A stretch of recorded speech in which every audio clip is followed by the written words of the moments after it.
ಲಕ್ಷಾಂತರ ರೂಪಾಯಿ ವೆಚ್ಚದಲ್ಲಿ ಮಕ್ಕಳಿಗೆ ಅನುಕೂಲ ಆಗಲಿ ಅಂತ ಹೆಚ್ಚುವರಿ ಕೊಠಡಿ ನಿರ್ಮಾಣ ಮಾಡಲಾಗ್ತಿದ್ದು ಕಾಮಗಾರಿ ಸಂಪೂರ್ಣ ಕಳಪೆ ಗುಣಮಟ್ಟದ್ದು ಅಂತ ಹೇಳಿ ಗ್ರಾಮಸ್ಥರು ಗುತ್ತಿಗೆದಾರನ ವಿರುದ್ಧ ಆಕ್ರೋಶ ಹೊರಹಾಕಿದ್ರು. ಈ ಒಂದು ಸುದ್ದಿಯನ್ನ ನಮ್ಮ NKS TV4 ವಾಹಿನಿಯಲ್ಲಿ ಪ್ರಸಾರ ಮಾಡಲಾಗಿತ್ತು. ಸದ್ಯ ನಮ್ಮ NKS TV4 ವಾಹಿನಿಯ ವರದಿಗೆ ಬಿಗ್ ಇಂಪ್ಯಾಕ್ಟ್ ಸಿಕ್ಕಿದ್ದು, ವರದಿ ಪ್ರಸಾರವಾಗ್ತಿದ್ದಂತೆ ಗುತ್ತಿಗೆದಾರ ಎಚ್ಚೆತ್ತುಕೊಂಡಿದ್ದಾನೆ. ಹೌದು, ಸುರಪುರ ತಾಲೂಕಿನ ಕೇತಳ್ಳಿ ಗ್ರಾಮದ ಸರ್ಕಾರಿ ಹಿರಿಯ ಪ್ರಾಥಮಿಕ ಶಾಲೆಯ ಆವರಣದಲ್ಲಿ ಲಕ್ಷಾಂತರ ರೂಪಾಯಿ ಖರ್ಚು ಮಾಡಿ ಮಕ್ಕಳಿಗೆ ಅನುಕೂಲ ಆಗಲಿ ಅಂತ ಹೇಳಿ ಹೆಚ್ಚುವರಿ ಕೊಠಡಿಗಳನ್ನು ನಿರ್ಮಾಣ ಮಾಡಲಾಗ್ತಿತ್ತು.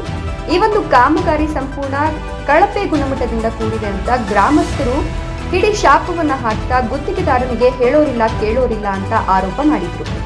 ತರಾತುರಿಯಲ್ಲಿ ಶಾಲಾ ಕೋಣೆ ಅರ್ಧಂಬರ್ಧ ಕಾಮಗಾರಿ ಮಾಡಿ ಹೋಗಿದ್ದಾನೆ. ಇದರಿಂದ ಮಕ್ಕಳ ಜೀವಕ್ಕೆ ಹಾಗೂ ಶಿಕ್ಷಕರ ಜೀವಕ್ಕೆ ಅಪಾಯ ಇದೆ. ಯಾವುದೇ ರೀತಿಯ ಕಾಮಗಾರಿಗೂ ಕೂಡ ಒಳ್ಳೆಯ ಗುಣಮಟ್ಟದ ವಸ್ತುಗಳನ್ನು ಬಳಸಿಲ್ಲ. ಹೀಗಾಗಿ ಯಾವಾಗ ಬೇಕಾದರೂ ಶಾಲಾ ಕೊಠಡಿ ಕೆಳಗಡೆ ಬೀಳಬಹುದು ಅಂತ ಹೇಳಿ ಗ್ರಾಮಸ್ಥರು ಗುತ್ತಿಗೆದಾರನ ವಿರುದ್ಧ ಆಕ್ರೋಶ ಹೊರಹಾಕಿದರು. ಸದ್ಯ ನ್ಯೂಸ್ ಬಿತ್ತರವಾಗ್ತಿದ್ದಂತೆ ಕಾಮಗಾರಿಯನ್ನ ಗುತ್ತಿಗೆದಾರ ಪುನಃ ಪ್ರಾರಂಭಿಸಿದ್ದಾನೆ. ನಮ್ಮ NKS TV4 ವಾಹಿನಿಯ ವರದಿಗಾರ ಶಿವು ರಾಠೋಡ್ ಈ ಒಂದು ವರದಿಯನ್ನ ಮಾಡಿದ್ರು. ಅಧಿಕಾರಿಗಳು ಹಾಗೂ ಗುತ್ತಿಗೆದಾರರಿಗೆ ಇದೀಗ ಗ್ರಾಮಸ್ಥರು ಧನ್ಯವಾದಗಳನ್ನು ತಿಳಿಸ್ತಾ ಇದ್ದು, NKS TV4 ವಾಹಿನಿಯ ಕಾರ್ಯಕ್ಕೆ ಸಾರ್ವಜನಿಕರು ಹಾಗೂ ಗ್ರಾಮಸ್ಥರು ಮೆಚ್ಚುಗೆಯನ್ನು ಸೂಚಿಸ್ತಾ ಇದ್ದಾರೆ.